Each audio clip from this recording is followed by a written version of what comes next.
consulting untuk instansi dan lembaga, Direktur Zero to Hero Training Center, Ketua Dewan Pembina Pendidikan Cerdas Tanpa Batas, dan penasihat Jaringan Pengusaha Muslim Indonesia.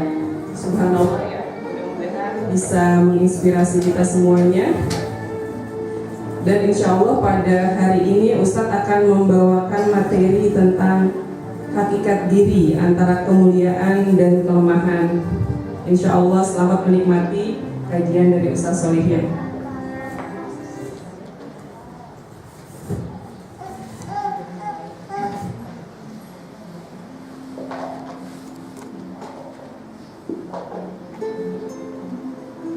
Bismillahirrahmanirrahim. Assalamualaikum warahmatullahi wabarakatuh. Waalaikumsalam. Bulan Ramadan sudah kita dapat, semoga kita rajin mengaji.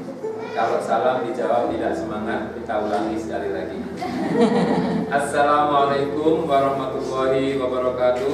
Waalaikumsalam warahmatullahi wabarakatuh. Alhamdulillah. Alhamdulillahilladzi Anzala sakinata fi qulubil mu'minin liyazdadu imana ma'a imanihim. Asyhadu an la ilaha illallah wahdahu la syarikalah wa asyhadu anna Muhammadan abduhu wa rasuluh la nabiyya ba'da. Allahumma shalli wa sallim ala sayyidina Muhammadin wa ala alihi wa ashabihi asma'in, amma ba'd. Berbahagia sekali hari ini kita bersama, seolah-olah kita sudah berada di taman-taman surga. Allahumma amin. Kenapa?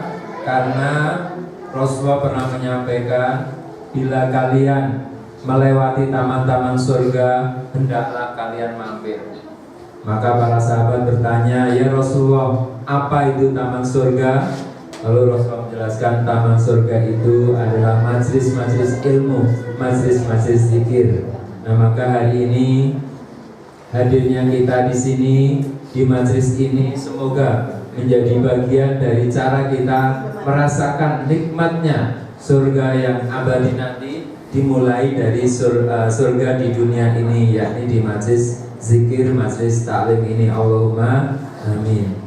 Rasulullah SAW juga pernah memberi kabar gembira, man salaka tariqan yaltamisu bihi ilman sahalallahu lahu bihi tariqan ilal jannah. Dalam hadis riwayat Muslim disebutkan, barang siapa yang mencari jalan untuk menuntut ilmu, maka Allah akan mudahkan jalan baginya untuk meraih surga. Jadi jalan-jalan yang kita lalui bukan jalan-jalan yang sederhana, tapi jalan-jalan yang luar biasa, yakni jalan menuju jannah. Maka tema yang sangat berbahagia pada pagi hari ini semoga menjadi awal yang baik,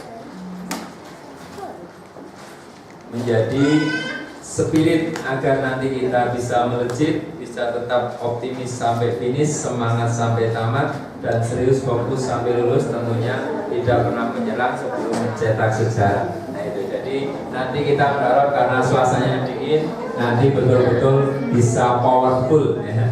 Jadi bisa semangat, kecuali yang pegang bayi jangan sampai nanti bayinya jatuh ya. Jadi kita nanti ada sebuah spirit. Kalau mungkin biasanya kajian dalam bentuk duduk manis, tapi kita coba ada upaya untuk kita ikut bergerak ya, karena biar sehat. Kata teman dari psikologi, orang yang banyak bergerak olahraga ternyata lebih juga cerdas, karena ada sebuah upaya menggerakkan potensi yang ada dalam diri.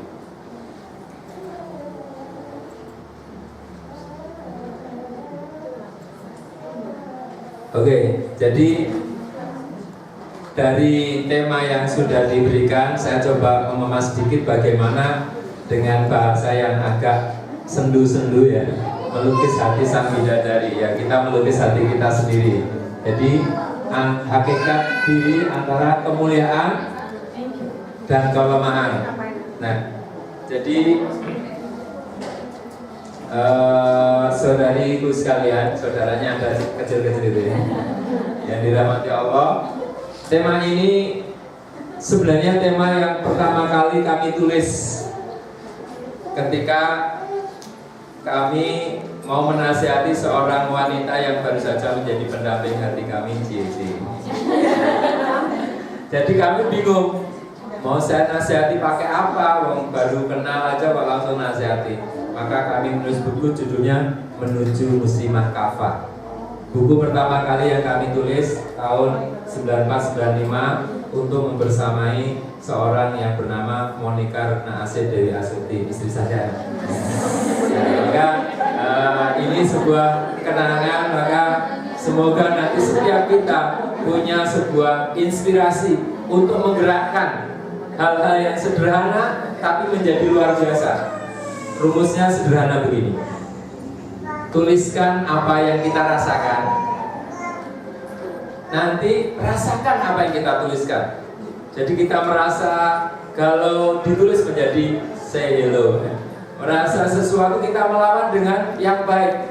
Kita merasa gelisah, kita tulis hari ini cerah ya. Jadi bukan karena hari ini cerah kita bahagia, tapi karena kita bahagia maka hari ini tampak cerah. Ya, gitu ya. Kita mencoba memotivasi diri dengan kalimat-kalimat yang positif, dan inilah yang kami tulis, melukis hati sang bidadari, hakikat diri antara kemuliaan dan kelemahan. Dan kami tadi sudah mulai dengan sebuah kalimat motivasi dari seorang ulama. Ini dulu baru itu surgakan duniamu. Kenapa ini penting? Karena kalau kita di dunia ini tidak mendapatkan suasana surga, jangan-jangan di akhirat juga tidak merasakannya. Ini belum masuk. Oh iya, gak apa-apa. Nanti tetap masih bisa. Ya. Jadi ada seorang ulama mengatakan, sesungguhnya di dunia ini ada taman-taman surga. Sudah kita ingat-ingat, kita sudah merasakannya belum? Barang siapa tidak memasuki taman surga di dunia, maka dia tidak bisa memasuki surga di akhirat. Nah, dalam penjelasan tentang hal ini ada yang mengatakan yang dimaksud taman surga di dunia yaitu tadi majelis ilmu. Ada yang mengatakan adalah sholat yang khusyuk, dan yang tidak kalah pentingnya adalah keluarga yang sakinah, mawadah, warahmah. Tapi itu bisa disingkat jadi as-sakinah, mawadah, warahmah, jadi asmara ya, itu ya. As-sakinah pakai as itu ya. Nah, jadi bisa, pokoknya namanya penulis bisa aja ya.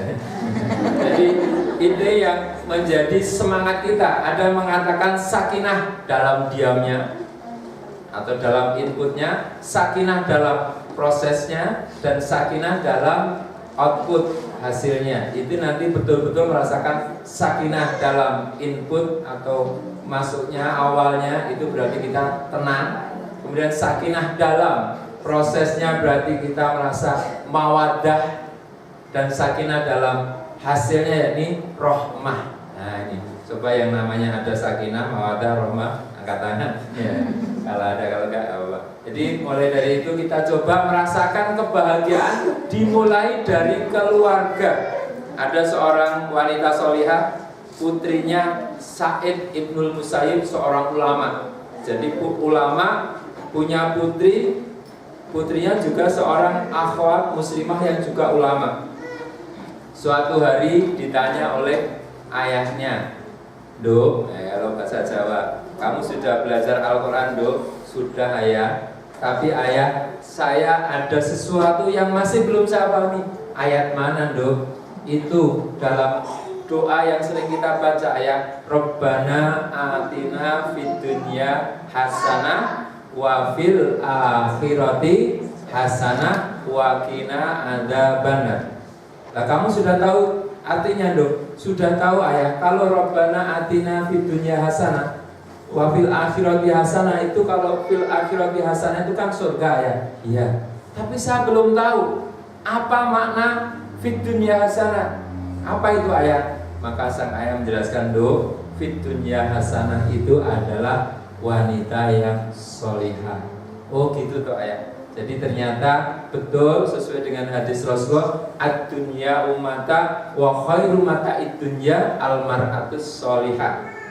Nah, dunia ini adalah perhiasan dan sebaik-baik perhiasan di dunia adalah wanita yang sholihah. Bukan untuk diperhiasan, dipajang-pajang itu bukan, tetapi sebagai sebuah kebahagiaan adalah ketika setiap wanita menjadi orang yang sholihah. Maka anak saya nomor 6 saya kasih nama Sholihah, ya, supaya menjadi doa alhimna sholihah amalina.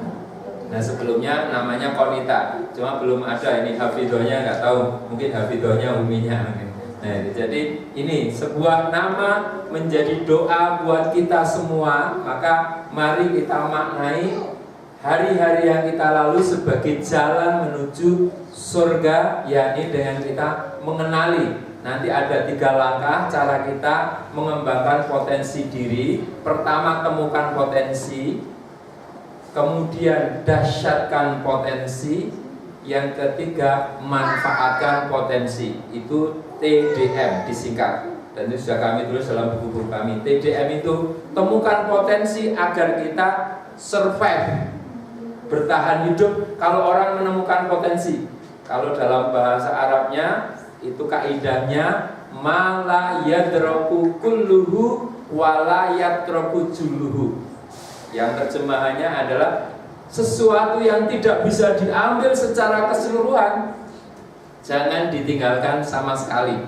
Maksudnya, apa yang ada jarang disyukuri, apa yang tiada sering dirisaukan. Nah, jangan sampai kita melupakan apa yang ada, mari kita syukuri. Ditambah lagi lagunya The Massive, syukuri alpat yang ada. Syukuri alpat yang ada. Syukuri alpat yang ada.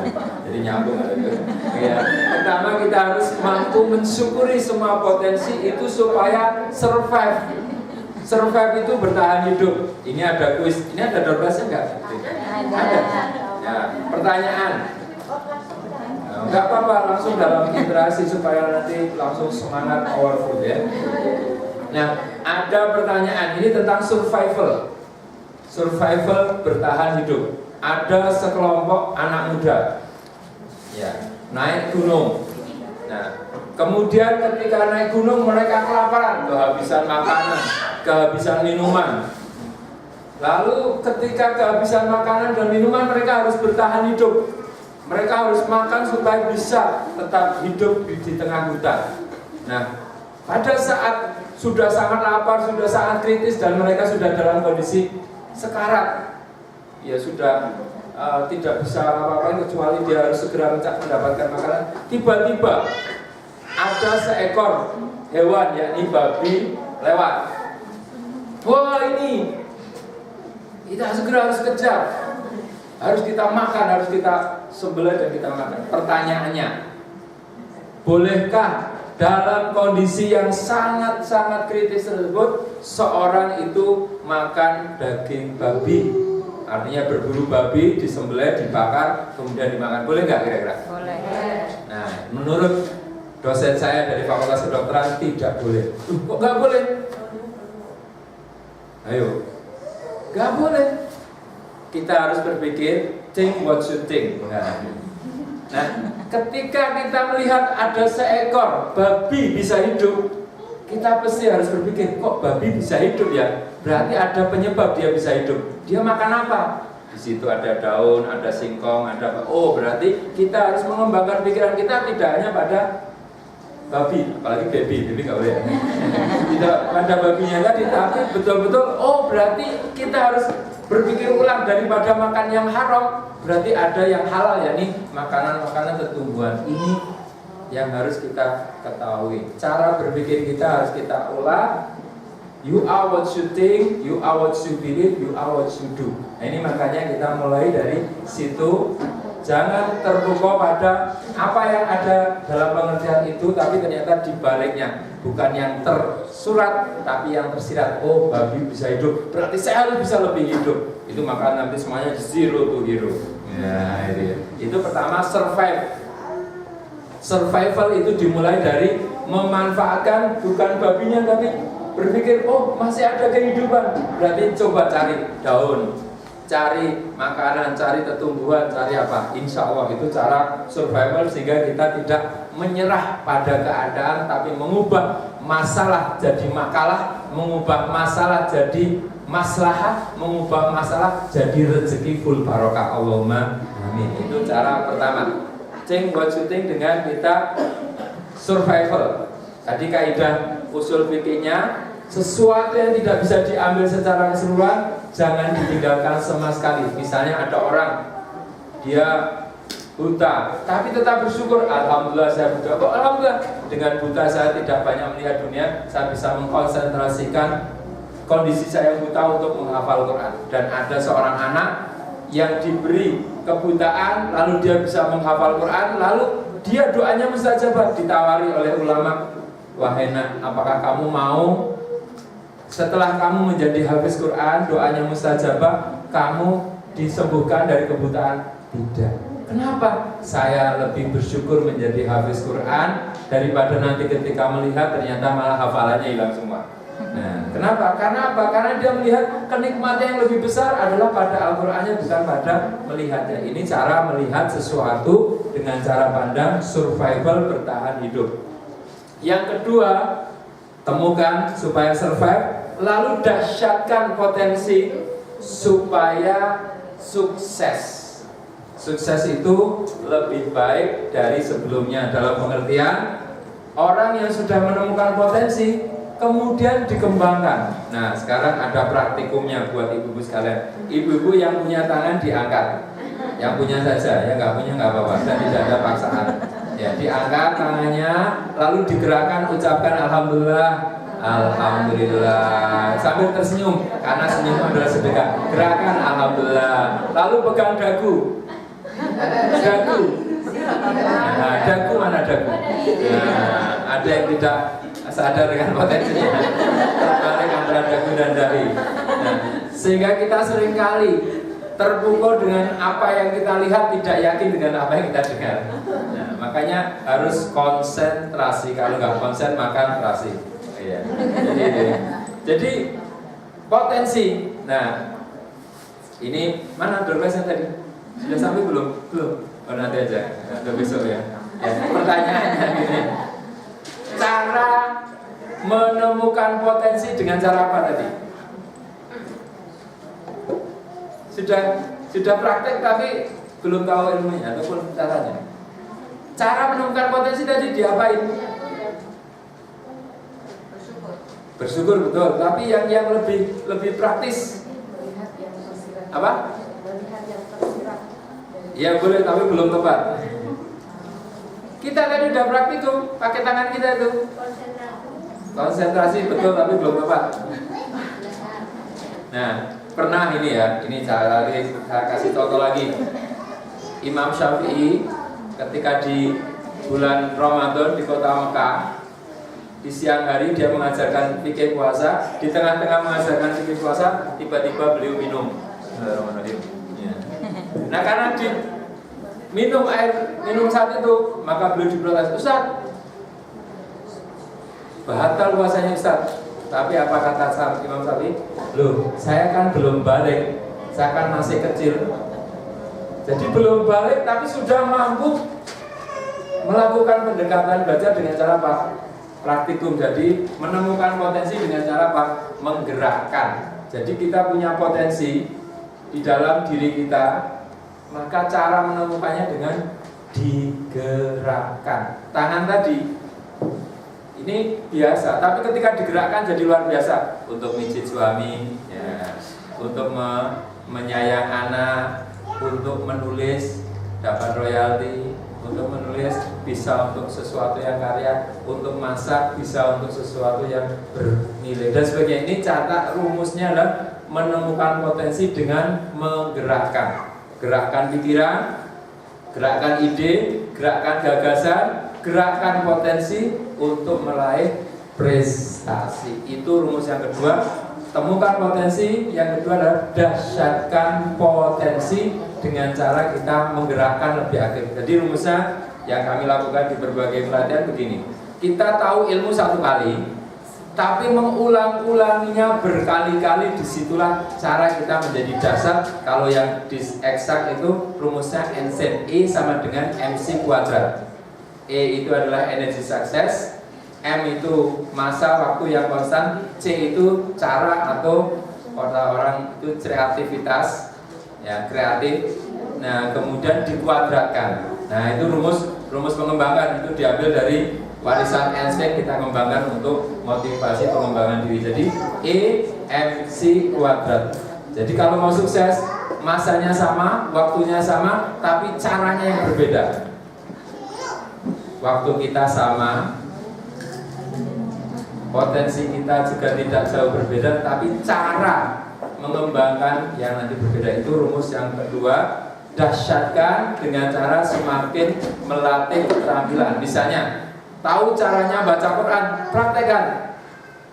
One day one juice, atau dipraktekkan lagi membaca. Ada yang saya dapat laporan sudah ada yang khatam, ya sudah 5 juz misalnya hari ini, alhamdulillah. Tinggal menambah lagi 5 juz, berarti dalam 1 pekan sudah khatam. Bagaimana caranya? Memperbanyak membaca, misalnya itu. Oke ya, jadi temukan potensi, dahsyatkan potensi. Nah, setelah dahsyatkan potensi, manfaatkan potensi. Jangan sampai Anda yang sudah ngaji, sudah belajar, sudah liko, sudah ikut berbagai macam kegiatan, berhenti ilmu di diri sendiri. Sangat-sangat sayang sekali. Sangat-sangat termasuk orang merugi. Mungkin bisa dengan menuliskan, bisa dengan membukukan, bisa dengan menyebarkan, mempublikasikan karyanya supaya ini bermanfaat, atau untuk mengajar majelis taklim. Bahkan kemarin kami silaturahim ke tempat Pak Budi yang beliau sakit, ternyata gara-gara sakit malah banyak membuat majelis taklim dan ternyata malah diberi kesehatan oleh Allah. Itu kan sebuah barokah bahwa di tengah keterbatasan seseorang bisa, ya Pak Budi yang di sini ya ternyata beliau masih punya sekian banyak aktivitas. Maka jangan sampai terbatas oleh kondisi lalu kita tidak melakukan apapun, tapi justru kemudian membuat sesuatu yang bermanfaat. Oke. Jadi kita coba ingin bersama-sama nanti melakukan proses pembelajaran diri, karena alhamdulillah ibu-ibu sekalian, bapaknya, ibu-ibu sekalian, ada cerita kisah nyata. Ada seorang wanita di Sulawesi Barat, umurnya sekitar 19 tahun. Pada waktu itu beliau merasa hidupnya tidak berarti, tidak berguna, sia-sia. Maka kemudian alhamdulillah menemukan salah satu buku yang kami tulis, judulnya The Way to Win. Dan setelah itu dia mengatakan, Pak, saya hampir saja bunuh diri, merasa hidup saya tidak berarti, tidak berguna. Maka setelah menemukan buku yang Bapak tulis, alhamdulillah saya merasa masih ada potensi yang perlu disyukuri. Nah, maka dari itu kita coba untuk belajar untuk mensyukuri potensi, temukan supaya survive, dahsyatkan supaya sukses, manfaatkan secara signifikan. Ini tadi yang saya sampaikan. Sesungguhnya di dunia ini ada taman-taman surga. Bayangkan kita menjadi orang-orang yang sudah berada di taman surga, apalagi di bulan Ramadan ini. Barang siapa tidak memasuki taman surga di dunia, maka dia tidak akan memasuki surga di akhirat. Jadi jangan sampai kita kehilangan kenikmatan surga kita di dunia dalam keluarga kita, dalam ibadah kita, dalam tilawah kita, dalam sholat kita, dalam sedekah kita, dalam silaturahim kita, dalam semua aktivitas ibadah kita, insya Allah. Apa doa dan cita-cita kita? Jadi mengembangkan potensi dimulai dengan doa.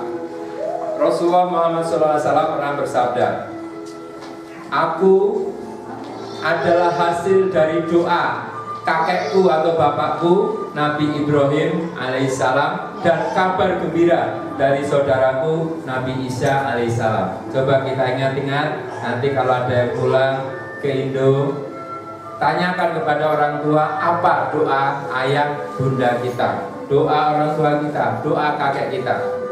Kalau doa ibu saya, kalau saya menyebutnya simbok atau biung, beliau doanya sederhana. Nah, semoga rezekimu halal, babar, dan berkah. Amin. Semoga kamu bisa pergi ke Mekah. Amin. Pulang dari Mekah bisa beli sawah. Amin. Itu doanya orang desa. Sederhana sekali. Dan alhamdulillah sudah terkabul 2, kurang 1 beli sawah. Ya. Jadi maka nanti doa-doa kita akan mengantarkan diri kita, keluarga kita, anak cucu kita. Rabbis alni mungkin masalah wa min zuriyati rabbana wa taqabbal du'a. Ini doa yang sering kita baca adalah ini. Rabbana atina fid dunya hasanah wa fil akhirati hasanah wa qina adzabannar. Kalau bahasa saya sudah mudah, doa adalah registrasi. Jadi kita sedang berdoa, sedang mendaftarkan diri kita di hadapan Allah terhadap apa yang kita doakan. Jadi kalau kita sudah mendaftar, maka kita berusaha memenuhi syarat-syarat pendaftaran. Itu cara memahami. Oh, saya berdoa, Rabbis ali muqimas shalah, ya Allah, jadikanlah kami orang-orang yang menegakkan sholat. Bagaimana caranya? Nah, kemudian menemukan caranya. Doa kita, Rabbana hablana min azwajina wa dzurriyyatina qurrata a'yun waj'alna lil muttaqina imama. Maka saya tanya nanti, siapakah hero? Jawabnya saya. Siap semuanya diangkat ya. Coba semangat ya. Jadi supaya kita jadi hero. Siapakah hero? Saya. Enggak semangat nanti bukannya enggak banyak nih. Ya. Hero itu singkatan lebu, hidup enak, rezekinya oke. Allahumma amin. Siapakah hero? Insya Allah hero itu hidup elegan, rezekinya online. Allahumma amin. Jadi doa itu doa. Nah, hero juga singkatan happy ending full barakah. Allahumma amin. Jadi nanti setiap kata adalah doa. Nah ini, ya Allah, berilah kami kebahagiaan di dunia dan kebahagiaan di akhirat, dan jauhkanlah kami dari siksa neraka. Nah, kalau kebahagiaan akhirat rata-rata sudah jelas, surga dan segala kenikmatannya. Tapi apa makna kebahagiaan dunia tadi? Ini, tenang aja Bu, nanti slide-nya saya kopikan semuanya. Saya sampaikan tadi satu folder. Nah, jadi kita mulai dari dunia ini. Tapi yang mau nulis gak apa-apa untuk mereview budaya. Kebahagiaan dunia adalah wanita solihah. Rasulullah bersabda, ad-dunya umata wa khairu mata'i dunya al-mar'atus solihah. Lalu siapakah wanita solihah? 1, dipandang menyenangkan hati suaminya masing-masing loh. Ya. Yang kedua, diperintah taat, tidak suka membantah. Jadi memang samina wa ta'na, taat selama tidak maksiat. La ta'ata li makhluqin fi maksiatil khaliq. Yang ketiga, kalau ditinggal pergi, ia menjaga diri dan harta suami. Ini hadis-hadis tentang jati diri kita, ya khususnya wanita solihah. Kalau saya solihin, tenang aja.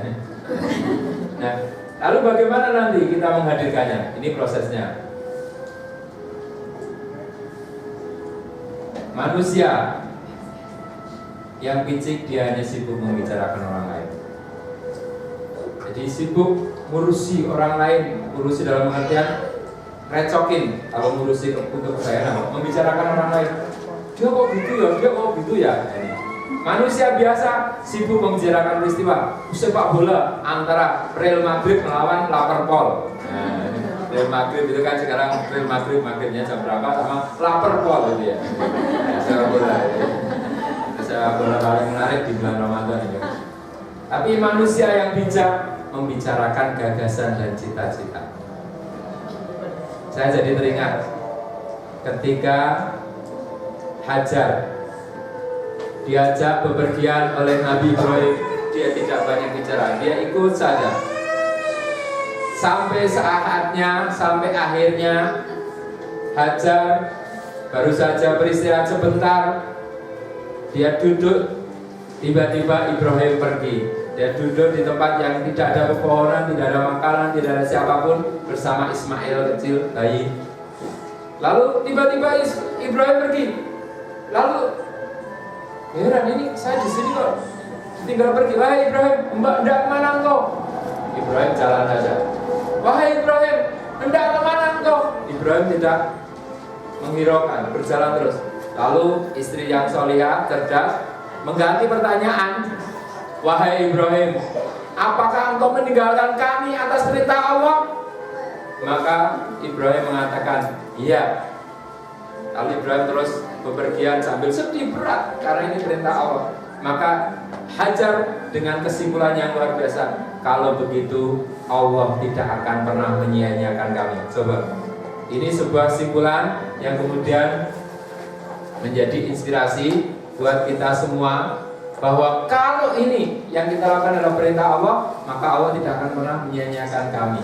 Maka dimulai dari, enggak kelihatan, think, ya. Bagaimana kita berpikir? Ya. You are what you think, you are what you believe, you are what you do. You are what you think, think first, do the best, get success, no stress. You are what you believe, aku yakin, aku bisa. Dan you are what you do, give the best, get the best. Berikutnya, sekedar think what you think. Mohon jangan tertawa dulu. Dapatkan bidadari edisi spesial. Ini nanti bisa sampaikan ke suaminya, apakah termasuk di sini atau enggak ya. Tahan, stop, siapkan senyum di hati untuk menyimak edisi ini. Khusus buat Anda yang ingin menemukan dalam dirimu ya akhwati. Sudah siap? Siap Pak Khairul? Harus siap ya. Bidadari edisi spesial. Bayangkan kita sedang berada di taman surga. Suatu hari ketika Rasulullah SAW dimi'rajkan menghadap Allah Subhanahu Wa Taala, malaikat Jibril memperlihatkan kepada beliau SAW taman-taman surga. Bayangkan kita di dunia, tapi Rasulullah saat itu sudah berkelana ke taman surga. Rasulullah melihat ada sekumpulan bidadari yang sedang bercengkrama. Lalu ada seorang bidadari yang begitu berbeda dari bidadari yang lainnya.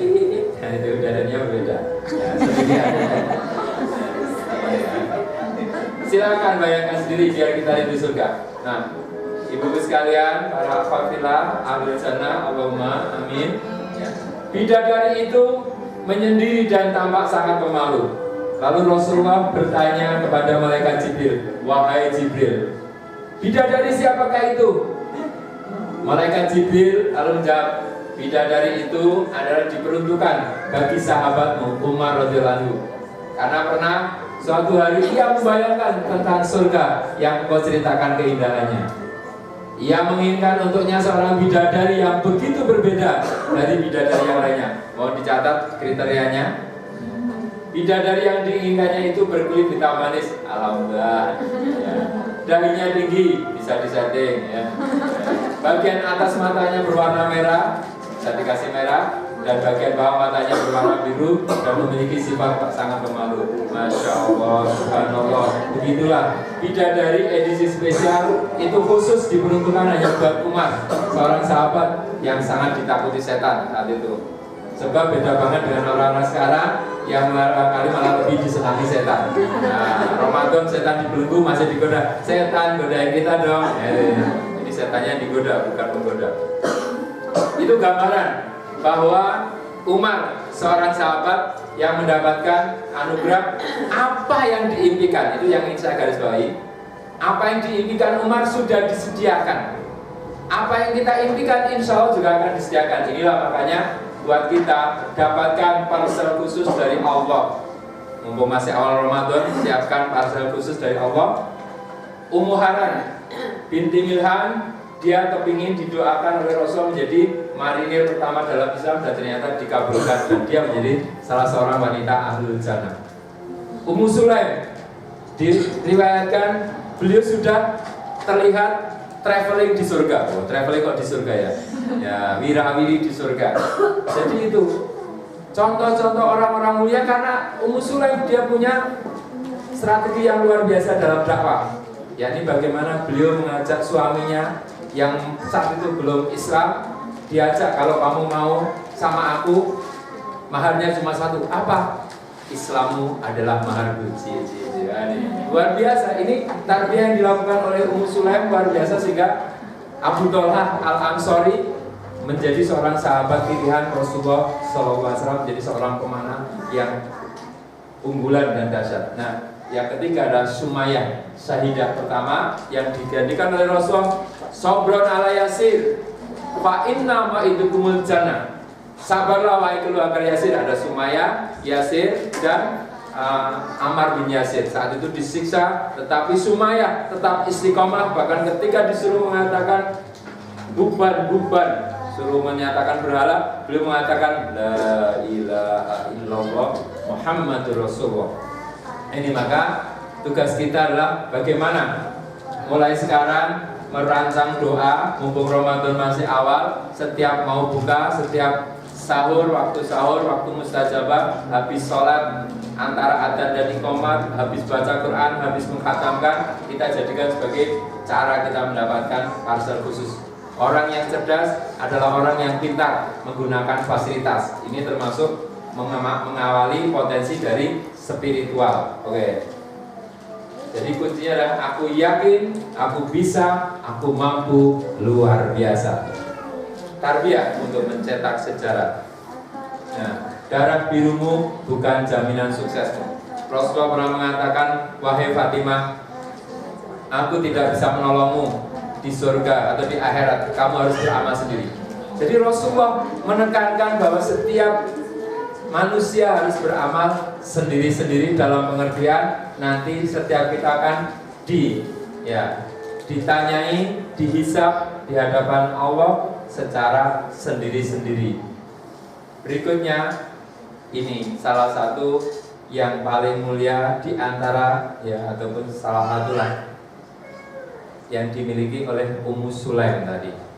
Mahar paling mahal. Ini gambaran mahar ya, ini gambaran aja. Jadi sebaik-baik laki-laki ada yang bisa memberikan mahar yang paling mahal, dan sebaik-baik wanita adalah yang meringankan maharnya. Lupa kebalik.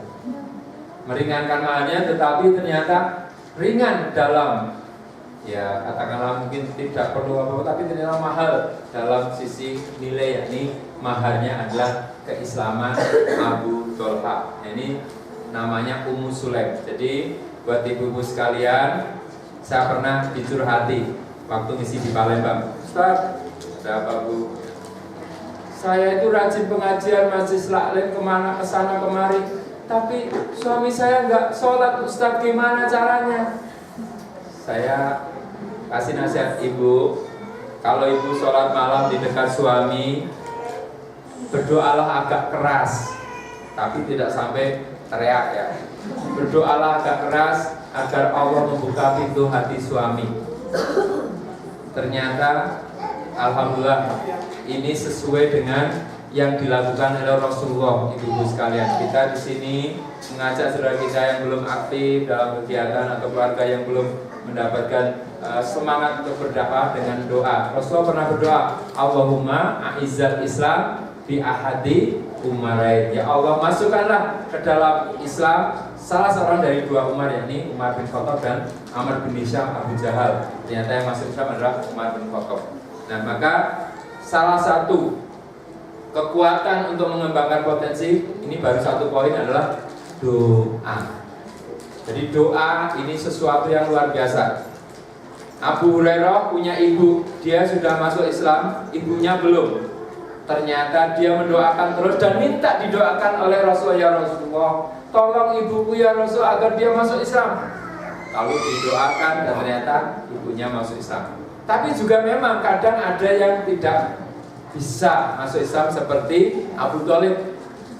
Sehingga Allah menegaskan, innaka la tahdi man ahbabta walakin Allah yahdi man yasha. Engkau tidak bisa memberikan hidayah kepada siapa yang engkau cintai, tapi Allah yang memberikan hidayah kepada siapa yang Dia kehendaki. Tapi kita harus upaya ikhtiar seperti yang dilakukan oleh Rasulullah, tetap mendakwai Abu Thalib untuk masuk Islam sampai detik-detik menjelang kematian. Rasulullah juga mendakwai orang yang di sekitarnya. Siapa? Beliau punya pembantu keturunan Yahudi, usianya baru usia belia remaja. Maka Rasulullah mendatangi anak Yahudi ini, lalu diajak, "Nah, kamu sudah ikut bertahun-tahun bersama saya, alangkah baiknya sebelum kamu meninggal kamu mengucapkan syahadat." Anak itu masih punya orang tua. Lalu melihat bapaknya, "Gimana Pak? Boleh nggak Pak?" Lalu bapaknya memberikan isyarat, "Silakan, ikutilah perkataan Abul Qasim." Lalu anak itu mengucapkan syahadat dan kemudian dia masuk Islam dan dia meninggal dalam keadaan sudah wala tamutunna illa wa antum muslimunillah. Maka supaya kita punya mahar termahal, yakni kita menjadikan keluarga kita menjadi keluarga yang selalu bercahayakan Islam atau bercahayakan Quran, yakni zayyinul Quran atau zayyinu buyutakum bis sholati wa tilawatil Quran, seperti Ummu Sulaim. Ummu Sulaim ini yang dikatakan maharnya paling mahal, beliau mampu mengubah keterbatasannya menjadi luar biasa. Maaf, beliau seorang janda. Saya tulis di buku saya terbaru, tapi belum terbit karena sedang proses editing terakhir di sini.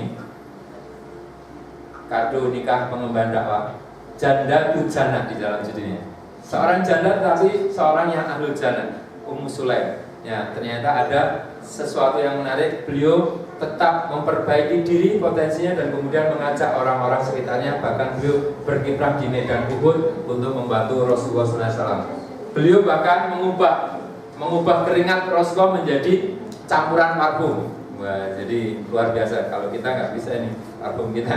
Jadi keringat Rasulullah saat tertidur lalu menetes di tikar, maka dikumpulkan lalu dijadikan campuran minyak wangi yang sangat harum, karena Rasulullah seorang yang luar biasa. Keringatnya saja bisa menjadi campuran parfum. Yang melakukan adalah Ummu Sulaim. Wah, nanti kalau diceritakan nggak pulang-pulang kan. Ya. Lalu apa yang membuat para lelaki tertarik pada bidadari supaya kita mampu mengembangkan potensi ini? Pada mulanya seorang laki-laki, ya, dia lebih tertarik pada wanita yang suci, lagi menjaga diri, meski dia menyadari betapa tidak pantasnya dia. Apa itu? Kok lemper ya? Nah, saya ingin kasih filosofi sebentar. Lemper, permen itu hampir sama lah. Jadi lemper ketika tidak dikasih bungkus, meskipun enak, meskipun lezat, membuat orang tidak tertarik. Nah, laki-laki itu akan sangat hormat pada wanita yang menjaga menutup aurat, yakni menjaga hijabnya, menjaga jilbabnya ini. Bahkan seorang preman sekalipun itu pada seorang wanita yang menutup, wanita solihah yang menutup auratnya itu akan luar biasa. Saya mau cerita lagi, cerita banyak aja ya. Ada seorang sahabat Nabi namanya Ibnu Abbas atau Abdullah bin Abbas. Ini nanti bisa menjadi inspirasi.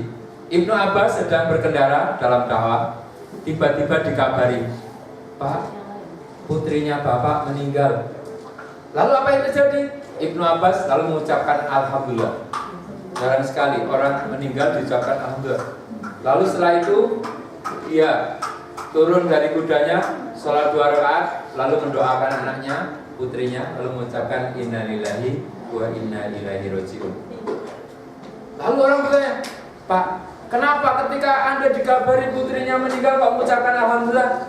Beliau mengatakan alhamdulillah. Kenapa? Alhamdulillah putriku meninggal menjadi wanita salihah. Allahumma amin. Yang kedua, alhamdulillah putriku meninggal dalam keadaan taat menutup aurat. Itulah alhamdulillahnya. Baru setelah itu beliau mengatakan innalillahi wa inna ilaihi rajiun. Jadi di balik musibah ada muhibah, ada hiburan yang luar biasa, yakni selalu ada rasa syukur. Nah, saya kembali ke sini. Jadi orang yang ingin mendapatkan surga dunia dan akhirat adalah menjaga menutup aurat. Ini jati diri wanita muslimah. Karena apa? Alhamdulillah kalau saya di Australia ini pas musim dingin. Ya, kalau waktu di Taipei musim panas stres di sana. Ya, musim panas kan banyak orang berkeliaran. Ya. Kalau dulu ya, ini ada. Dulu orang meraih popularitas dengan cara memanjangkan kain. Tahu nggak? Kalau orang nikah itu kainnya 1 kilometer. Ya. Dipanjang-panjang bawa daya-daya sekian orang 1000 orang. Nah, kini popularitas diukur dengan cara memendekkan kain, ya kan? Ya. Ada you can see, ada juga you will see. Ya. You can see itu supaya bisa dilihat, ya ini lihat ini ya. Ya, sehingga banyak produk-produk orang supaya percaya diri dengan cara wah, ya dengan cara merawat sekian banyak dan itu boros. Ya. Maka saya sering motivasi pada mahasiswa-mahasiswa yang mungkin secara termasuk elit, ekonomi sulit. Mas, kalau Anda dapat istri yang tidak terlalu casingnya tidak terlalu bagus, berbahagia. Kenapa bahagia? Karena biaya operasionalnya rendah. Oh, ya. Artinya tidak usah khawatir, selalu ada rasa syukur ya dimanapun ya. Kembali ke sini bahwa dulu orang meraih popularitas dengan cara memanjangkan kain, kini popularitas diukur dengan cara memendekkan kain. Artinya kain belum jadi, ini sudah dipakai atau seperti sundul bolong. Nah ini, perhatikan lemper. Lemper meskipun nikmat, tapi kalau sudah digigit orang, nggak mau deh.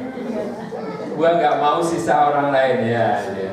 Sisanya sudah sesuatu yang tidak baik, bukan sisa yang halal.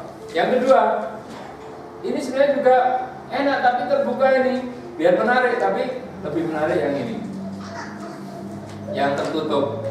Nah, jadi kita lihat ini kan untuk daya tadi yang tertutup. Maka saya punya kalimat sederhana motivasi, the power of lemper. Jadi kita belajar dari lemper ya, supaya kita tahu bahwa sesuatu yang tertutup, yang berharga, yang mulia, apalagi kalau dikemas pakai kertas yang baik ini, membukanya saja deg-degan, ini isinya apa loh. Nah ini, makanya Masya Allah ini yang nanti akan menjadi bagian. Selanjutnya hanya wanita, ini sebagai puisi aja ya. Hanya wanita yang bisa menghadirkan suasana harmonis di rumah suaminya. Ia bisa mengubah suasana rumah bagai taman hijau yang luas dan indah. Betapapun sebenarnya rumah itu sebuah gubuk yang real, tidak berarti. Ia bisa mengubah rumahnya bagai gurun Sahara yang menyemburkan angin panas padang pasir. Betapapun sebenarnya rumah itu bagai istana di tengah surga dengan perabot yang mewah dan hiasan yang indah. Ini ia yang seorang saja bisa menjadikan rumah bagai kuburan. Nah, tergantung cara kita. Nah ini, maka potensi itu kalau tadi baru potensi doa, sekarang potensi intelektual, bagaimana mengembangkan potensi diri di dalam keluarga, yakni dengan kreativitas. Nah, jadi ada nasihat dari Ibnul Jauzi. Ini juga untuk para lelaki, tapi para wanita juga perlu mensyukuri seorang pria yang telah berhasil mendapatkan seorang wanita yang baik, fisik maupun akhlaknya, disarankan untuk memaafkan kekurangan-kekurangannya. Kita semua tentu banyak kekurangan, tetapi di balik kekurangan itu kita harus melihat rasa syukur kita, yakni kelebihan. Apa? Ini, wanita itu dinikahi karena 4 hal. Ini supaya nanti kita mengenali apa diskusi dengan suami. Kalau saya tanya sama istri, Mi, kamu senang sama aku nggak, Mi? Ya senang. Apa yang membuat kamu senang? Ya, tanyakan. Boleh ini dialog mumpung Ramadan, cinta bersemi di bulan suci ya. Di malam hari, jangan di siang hari. Wanita dinikahi karena hartanya. Tungkihul marha atau tangkihul marha, marha limaliha, wali jamaliha, wali nasabiha, wali hasabiha, kemudian wali diniha, fatfar bidatitin taribat yatak. Jadi dinikahi wanita karena 4 perkara: karena hartanya, karena kecantikannya, karena kedudukannya, dan karena agamanya. Jadi wanita itu bernilai, dipilih karena 4 hal. Kalau dia punya harta, kecantikan, kedudukan, dan agama. Tapi ya, pilihlah wanita karena agamanya sehingga engkau beruntung. Nah, menurut tafsir dalam Buya Hamka menjelaskan, orang kalau memilih seseorang karena hartanya, Mas, kamu kalau suka aku cuma hartanya, itu nilainya 0. Kalau kamu memilih aku karena kecantikanku, itu juga 0. Karena kamu memilih aku karena kedudukanku, aku turunan ningrat, lahir ningratan. Nah, ningratan itu lahir di jalanan. Itu juga 0. Mas, kalau engkau memilihku karena agamaku, itulah kamu baru dapat nilai 1. Masya Allah. Nah, kalau kamu milih agamaku dan hartaku juga ada, nilainya 10. Kalau kemudian alhamdulillah casingku juga bagus, nah 100. Nah, kalau juga punya kedudukan 1000. Nah, tinggal pilih 0 atau pilih 1 dulu, baru ini semua ikut. Nah, ini. Jadi ini cara memaknai diri bahwa kita memantaskan diri di hadapan Allah dengan din kita. Saya mau cerita ibu-ibu. Ada seorang ibu, saya baca dalam sebuah artikel. Umurnya sudah cukup umur di atas 40 lebih, anaknya sudah 5. Tapi maaf Bu, tidak tahu caranya toharoh. Toharoh apa? Bersuci. Bahkan tidak tahu caranya mandi besar. Nah terus gimana? Sah semua enggak? Allahu a'lam bishawab. Maka kita untuk memantaskan posisi ini, kita harus mengenali bagaimana cara toharoh, bagaimana cara membersihkan dari najis, bagaimana cara membersihkan dari hadas dan sebagainya. Ini sesuatu yang sangat dasar dalam kaidah. Yang kedua tadi tentang syukur, yang kedua adalah kaidahnya begini. Dikatakan dalam kaidah, ma la yatimul wajib illa bihi fahuwa wajibun. Sesuatu kewajiban yang tidak sempurna dengan sebuah syarat, maka syarat itu menjadi wajib.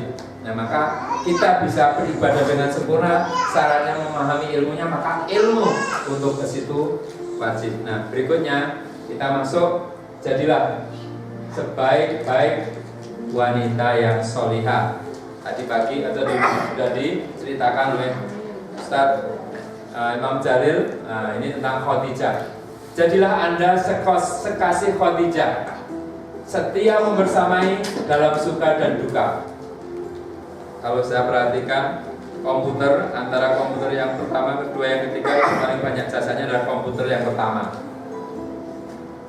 Istri yang paling banyak jasanya adalah istri pertama, Khadijah. Istri yang merintis dari zero, dari nol, dalam keadaan. Kalau saya baru punya komputer, istri cuma satu aja. Nah, jadi Khadijah, beliau membersamai, memberikan sebuah support yang luar biasa. Maka berbahagialah orang-orang yang mampu menjadi sekasih Khadijah. Yang kedua, bahasa motivasinya give the best, get the best. Berikan yang terbaik, maka Allah akan membalas yang terbaik. Yang kedua, jadilah, kalau Anda bisa juga secerdas Aisyah. Jadi kalau Khadijah lebih banyak istri dalam sisi perjuangannya, ini kita mengambil inspirasinya. Milih mana? Aisyah dikatakan sebagai orang yang punya kecerdasan baik secara intelektual, dia juga punya kecerdasan masalah medis. Nah, maka pernah juga beliau dikenal punya kecerdasan spiritual. Waktu duha, ada seorang ponakan beliau melihat Aisyah sedang sholat. Lalu ponakannya pergi ke pasar. Sepulang dari sholat, Aisyah masih sholat dan membacakan banyak-banyak ayat Al-Quran. Ibu-ibu, bagi yang mampu, bisa membaca Al-Quran sambil sholat. Misalnya begini, Anda punya HP, Anda bingung menghatamkan Quran, anak sudah tidur, baca Al-Quran sambil sholat. Itu pahalanya berbeda. Ini namanya cerdas. Baca Quran sambil duduk, pahalanya kalau wudhu itu 25 kebaikan. Kalau tidak wudhu boleh baca Quran, tidak wudhu boleh. Tapi jangan, ini bukan fatwa, cuma misalnya kita sedang ibu-ibu sedang haid, baca Quran boleh. Misal baca qul huwallahu ahad sebagai hafalan murojaah boleh kan? Tapi tidak pakai mushaf gitu ya. Nah, ini harus digarisbawahi, tidak pegang mushaf, cuma murojaah hafalan biar enggak hilang. Tapi kalau wudhu pahalanya 25, kalau sholat pahalanya 100. Apalagi kalau sholat di Mekah atau di Madinah, lalu kita membaca Al-Quran, itu pahalanya luar biasa. Nah, ini jadi ibu-ibu bisa membaca beberapa ayat surat sambil berdiri. Nah, ini berarti secerdas Aisyah. Ini kalau hafiz Quran tidak perlu pakai Quran, langsung sudah hafal. Kalau belum hafal ya kita berpaduan dengan Al-Quran ataupun dengan mushaf yang ada itu dalam sholat. Nah, ini caranya think fresh, do the best. Berpikir segar, berkarya besar. Ini cara mengembangkan potensi. Waktunya terbatas tapi karyanya teratas. Siapa Khairul? Saya. Semangat dari Kang Anto. Yang ketiga, setegar hajar. Jadi ada sekasih Khadijah, secerdas Aisyah, setegar hajar.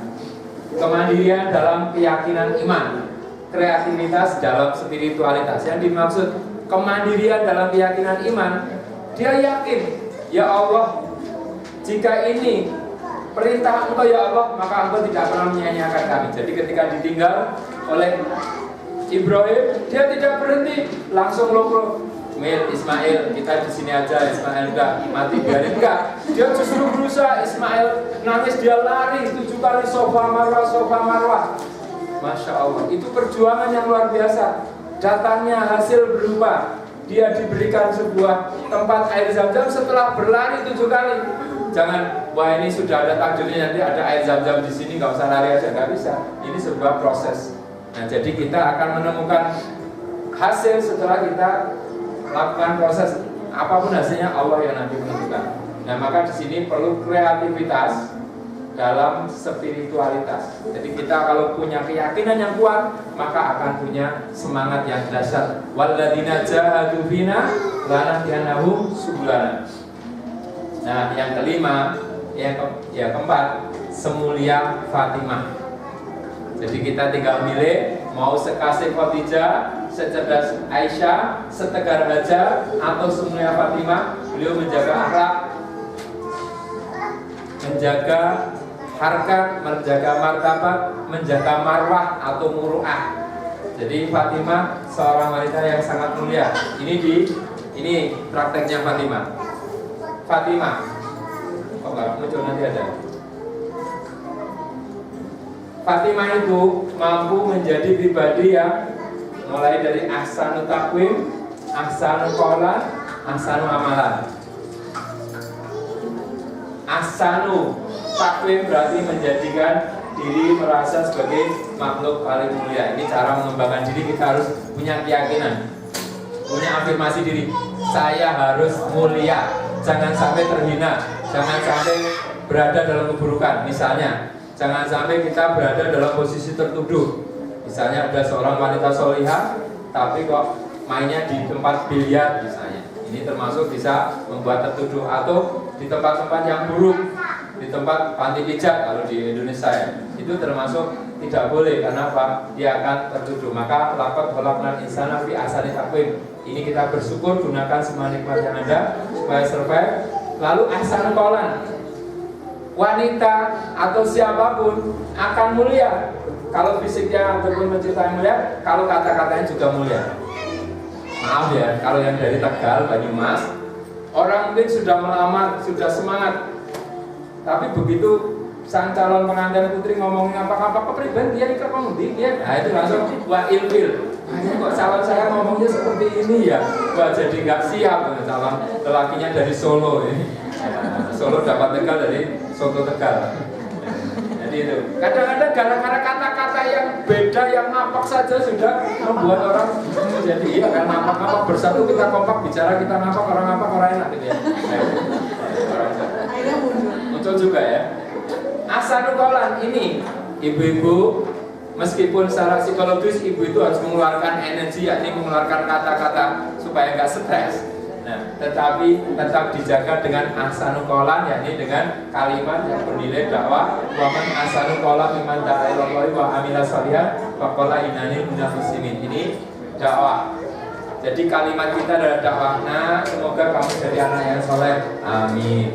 Jadi setiap kita bertemu anak kita selalu isinya doa. Anak kita rajin mainan, wah kamu calon pilot, Allahumma amin. Oh kamu calon astronot, Allahumma amin. Oh kamu calon hafid yang pilot dan astronot, Allahumma amin. Itu. Jadi kalimatnya kalimat yang thayyibah. Jangan sampai seperti ibu-ibu, ada anaknya naik sepeda ondel, ibunya itu langsung mengatakan nakal ini, padahal anaknya diam aja. Nah itu akhirnya ibunya mendoakan anaknya sama aja. Jangan sampai kita mengatakan anak kita nakal, jangan. Tapi anak kita soleh, solehah. Jadi ada seorang yang anaknya itu suka naik meja, wah kamu nanti jadi imam besar Masjid Madinah, Allahumma amin, dan ternyata terkabul. Ya, jadi itu anak kita mau bertingkah apa, isinya adalah doa. Saya anaknya sudah mahasiswa semester 6, pernah waktu SMA keluar dari rumah bawa motor, banget. Tapi orang tua harus menjaga. Ya Allah, mudahkanlah jalannya, Allahumma yassir lana fi kulli amrina hada. Jadi kita tidak boleh mengeluarkan kata-kata buruk pada anak kita karena bisa jadi saat itu dikabulkan oleh Allah.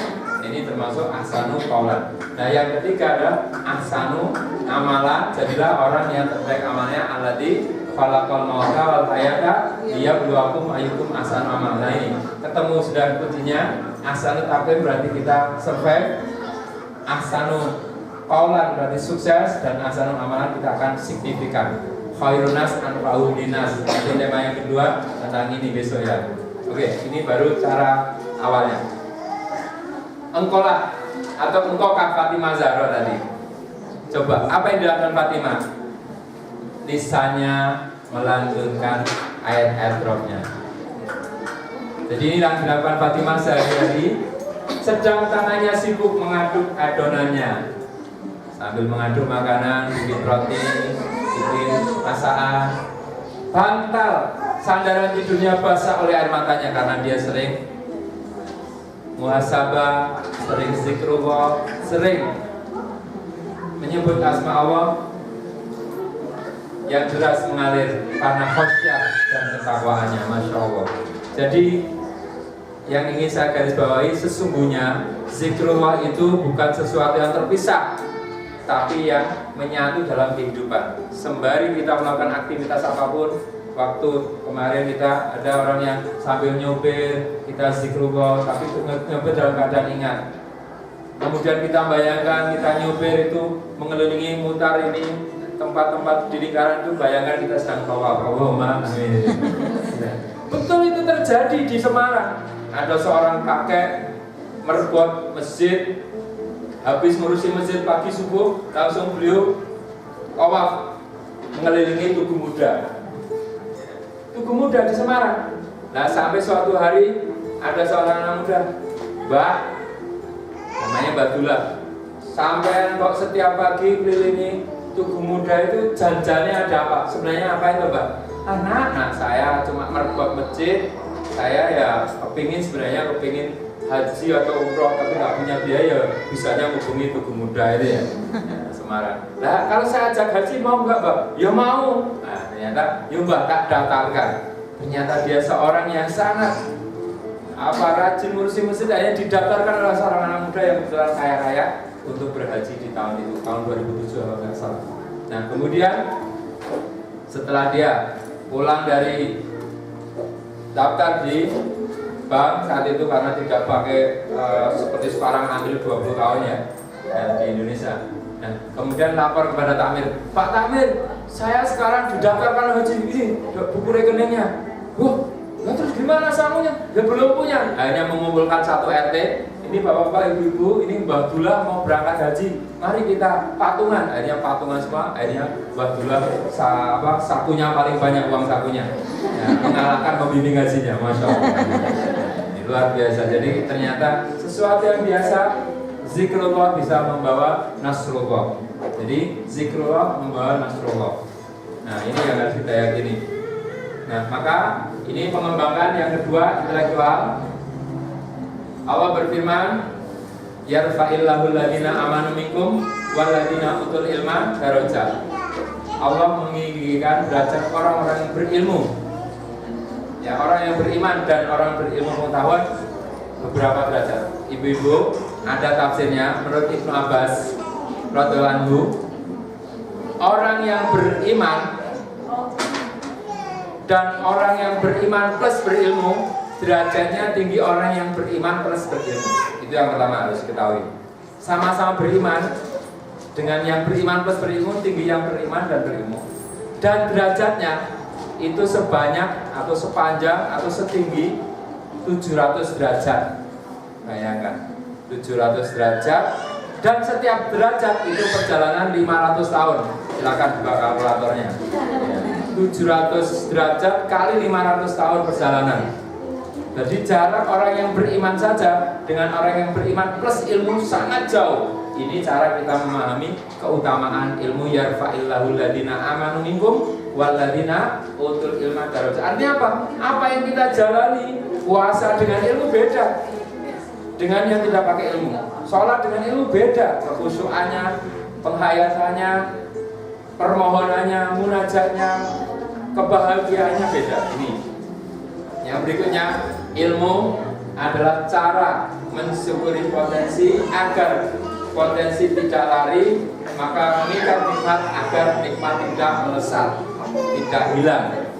Jadi ini ada ungkapan dari para ulama terdahulu, ada yang mengatakan Sayyidina Ali, ikatlah ilmu dengan cara mencatat atau menulis. Atau ungkapan dari Umar bin Abdul Aziz, ikatlah nikmat dengan cara bersyukur.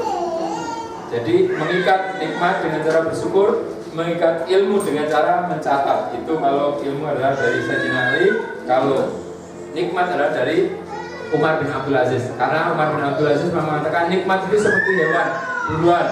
Di sini ada tempat berburu yang $5, mau berburu apa saja, kambing, sapi, kanguru nggak ada berunya. Itu $5 bisa dapat apa saja. Jadi ikatlah nikmat dengan cara bersyukur, ikatlah ilmu dengan cara mencatat. Nah kalau Pak Solihin, ikatlah sahabat dengan kebaikan. Jadi karena kebaikan dan sebaik-baik sahabat yang akan menjadi pengikat saat kita membutuhkannya. Oke.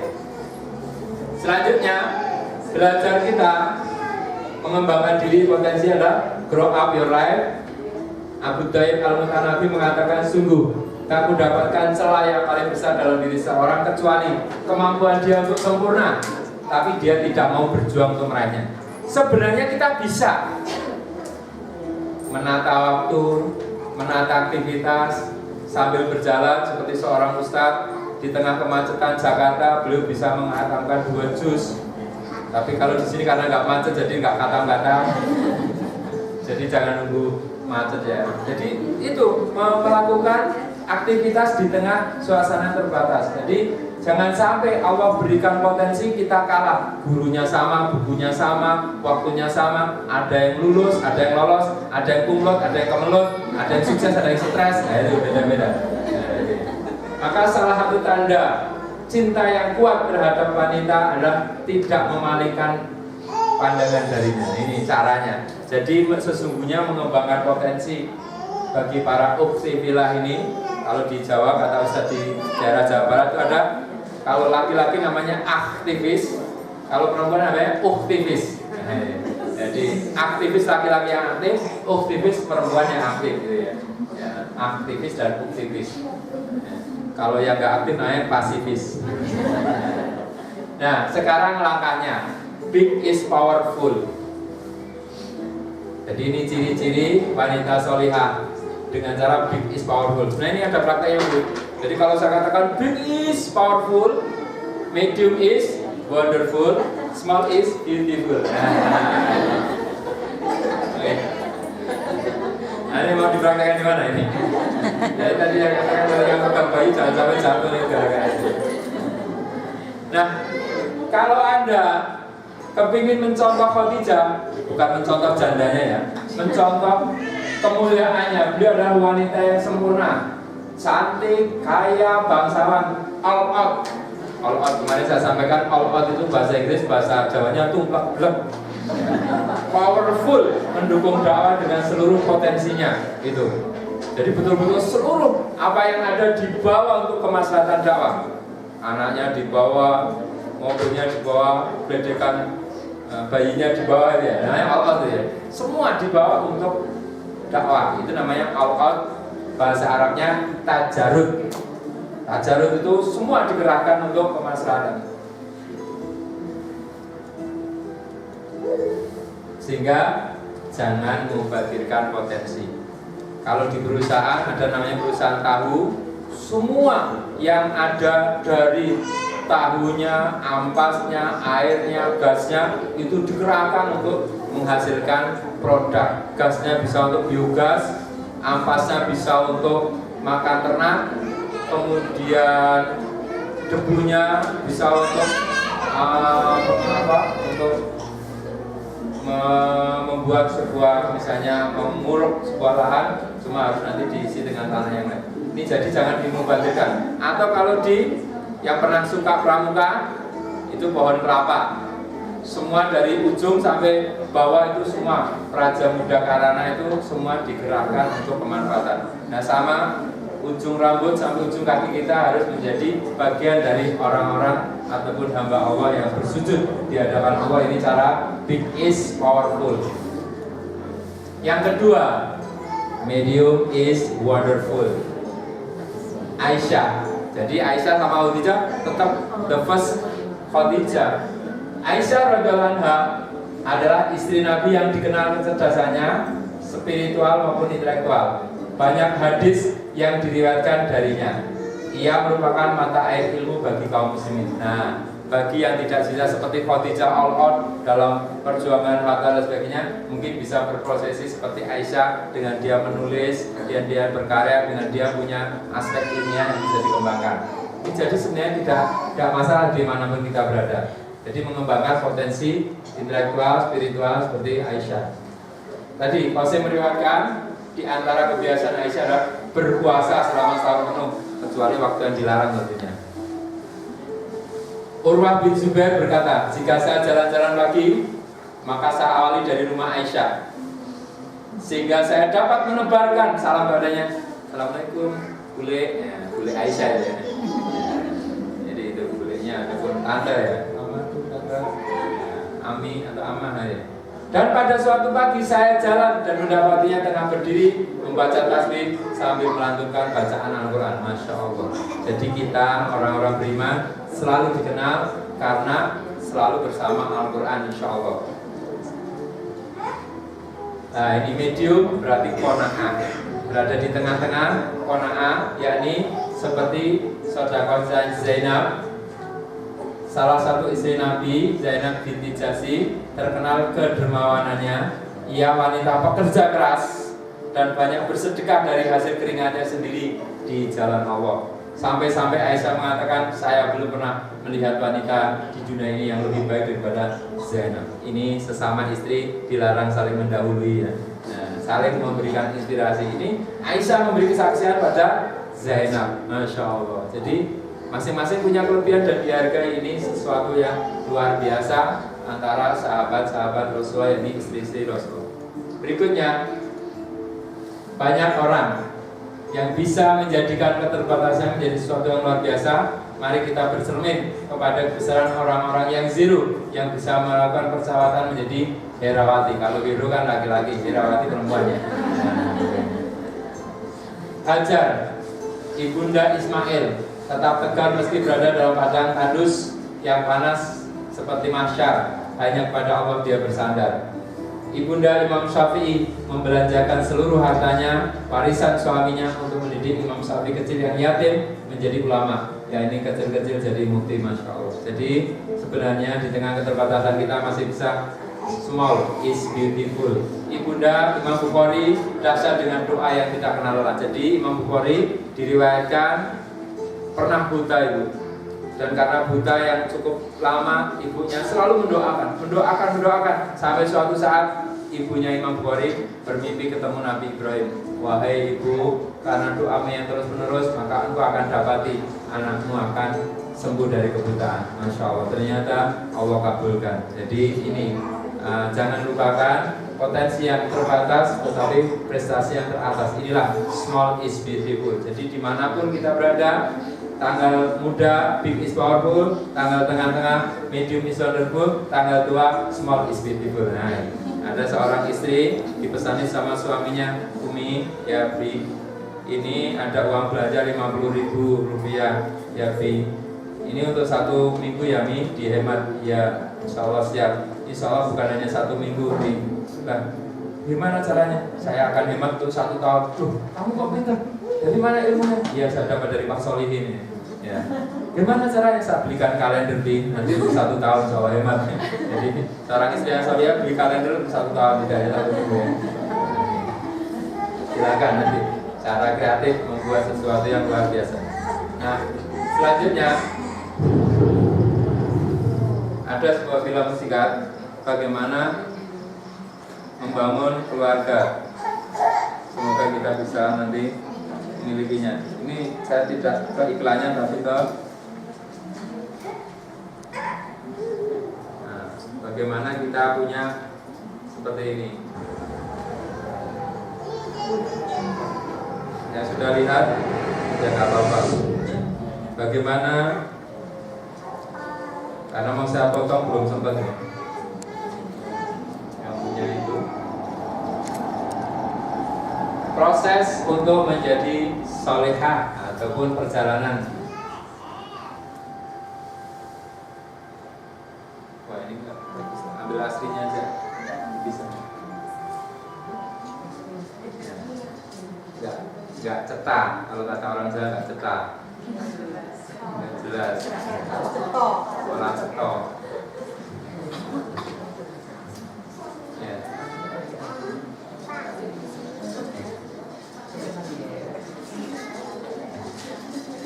Nah ini kita lihat bagaimana yang kalau lihat cetak dan jelas.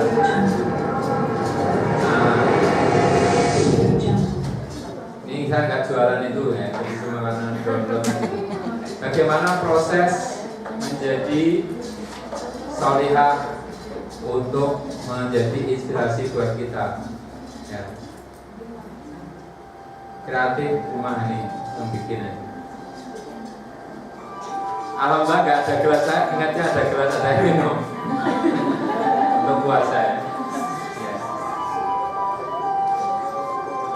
Ini perjalanan kita, mungkin ada yang di kipas, forum lipo atau apa namanya ini.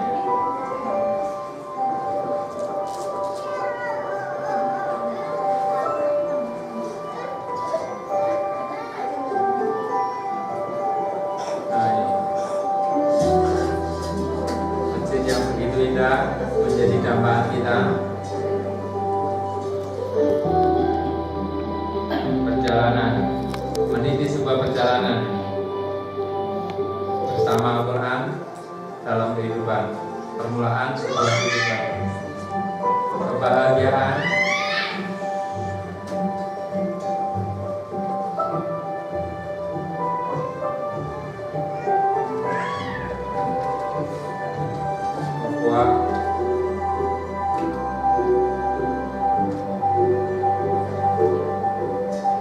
bekal membangun keluarga yang asmara, sakinah mawaddah warahmah.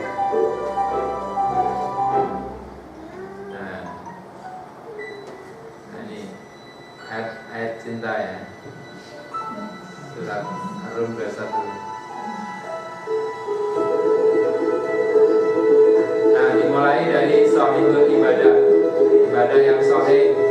Dari proses kita membangun jati diri dengan sahihul ibadah, selalu mengupayakan diri salimul akidah, akidah yang lurus, kalau bahasa Malaysia sejahtera, akidah yang lurus.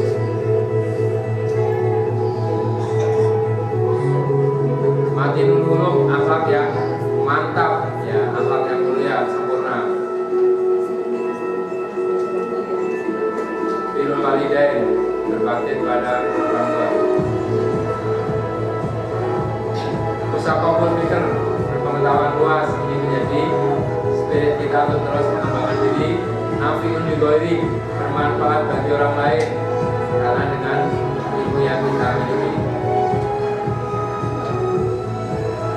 Harisun al waktu, menepati waktu, menjaga waktu, selalu menakal, mujahidun li nafsi, menjaga diri dari publikasi yang tidak berarti. Qadirun amal kasbi, mampu mandiri berdikari, bisa masak. Bisa lepas bawah. Ya, bisa lepas bawah. Ya, qawiyul jism, selalu menjaga kesehatan tubuh yang sehat. Olahraga paling penting hendaknya segala perbuatan kita mesti berniat Allah SWT. Berkaitan ayat cinta utama kita ternyata iklan orang mau nikah ini undangan walimah. Aku menemui cintanya yang abadi. Terima kasih ya Allah. Bola. Walimah. Udah. Taruhnya mana? Hah? Taruhnya mana? Kok Ya, mana? taruh di jalan sawah. Oke, jadi itu selanjutnya setelah kita tahu itu maka langkah berikutnya adalah breaking the limit. Jangan jadi aluminium. Maksudnya apa? Ya jangan jadi orang biasa-biasa aja. Jadilah orang yang luar biasa. Jadi kita berusaha meningkatkan kapasitas dan setiap kita mengalami ujian di titik terlemah. La yukallifullahu nafsan illa wus'aha. Nanti ada tema khusus spiritual problem solving di belum. Jadi hati-hati ketika kita diuji dan nggak lulus akan diuji terus. Maka kita harus segera bangkit jika gagal, bangkit lagi. Jangan jadi kader manja. Jadilah orang seperti seorang yang kemarin baru saja menikah tanggal 29 Mei walimah, hafizah 30 juz, cum laude fakultas kedokteran. Juga suaminya seorang laki-laki yang alhamdulillah juga hafiz, juga dari kedokteran. Nah, ternyata selain hafizah juga bisa menek pohon atau naik di atas pohon. Nah, bisa memanjat ya, manjat pohon. Nah, namanya Mbak Syaimah, cari di Google dari Depok. Nah, lalu prosesnya ini, proses yang luar biasa, belajar besar dari Ibunda Hajar. Bagaimana beliau mengubah kemalasan dengan kerja keras, mengubah kemanjaan menjadi kemandirian, mengubah pesimis jadi optimis. Karena orang yang lemah tapi optimis jauh lebih baik daripada orang yang kuat tapi pesimis. Jadi orang yang lemah tapi optimis itu akan lebih baik daripada orang yang kuat tapi pesimis. Berikutnya, mengubah sikap emosional menjadi rasional seperti Hajar. Kalau tadinya dia emosional, wahai Ibrahim, teganian engkau, matilah aku, bahasa kita. Tapi dia, wahai Ibrahim, kalau ini perintah Allah, saya yakin bahwa Allah tidak akan menyia-nyiakan kami. Ini mengubah emosional menjadi rasional, mengubah rasa paling malang. Jangan merasa malang, ya Allah, saya tinggal di gubuk derita, makan sepiring berdua, pagi sarapan, sore kuliner. Mengubah rasa paling malang dan menjadi ridho. Qanaah, selalu bahagia atas apa saja yang ada. Jadi kita mensyukuri. Ada kalimat motivasi, sediakan ruang yang luas di hati kita untuk kata bahagia. Gitu ya. Selalu ada bahagia. Husnudon thinking. Nah, kalau bisa kan husnudon saja ini. Husnudon thinking ini, husnudon bahasa Arab, thinking itu bahasa Inggris, jadinya bahasa Jawa. Jadi selalu berpikir positif, mengubah dari pasif menjadi proaktif, mencari sumber air 7 kali. Jadi Hajar itu berlari-lari untuk mendapatkan sumur Zam-Zam, karena dia tidak tahu mendapat sumur Zam-Zam, tapi dia berusaha dan kemudian Allah menunjukkan jalannya. Lalu melihat dan menangkap peluang dengan cara yang riang. Jadi kalau lari, semangat jadi. Waktu Hajar itu semangat ya. Jadi kita puasa itu semangat, tahu-tahu kok sudah ya jam 12 ya. Ternyata alhamdulillah lebaran kurang 28 hari lagi, alhamdulillah. Semangat ya. Kemudian mengawali pembentukan masyarakat. Nah, yang menarik sini, Hajar menjadi martir dalam sebuah pembentukan masyarakat baru. Jadi beliau berada di situ ketika ada orang mau mengambil air minum di Zam-Zam. Kamu boleh ambil minum, tapi ada syaratnya, tidak boleh menguasai, tidak boleh mengklaim ini adalah tempat kami dan kita akan gunakan bersama. Kami di Masjid Jogokan yang punya konsep Kampung Ramadan.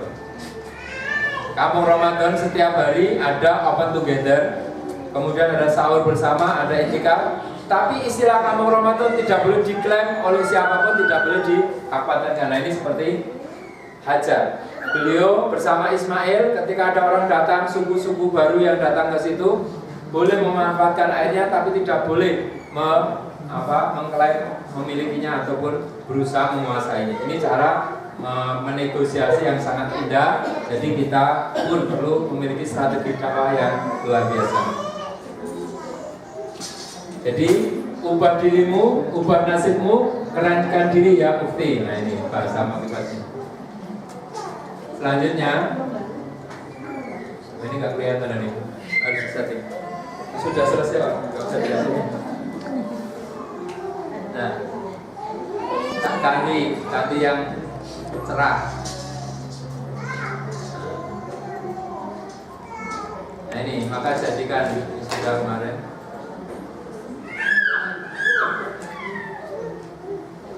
Nah ini, tugas kita sekarang, wahai ikhtifillah, jadikan setiap detik adalah kerja ikhlas. Jadi kita ikhlaskan, sesungguhnya pada saatnya kita akan ditolong oleh amal yang kita kerjakan, maka kita ikhlaskan. Yang kedua, jadikan setiap jantung berdetak adalah kerja cerdas dengan karya tercetak. Jadi detik demi detik, waktu demi waktu harus ada karya bermutu.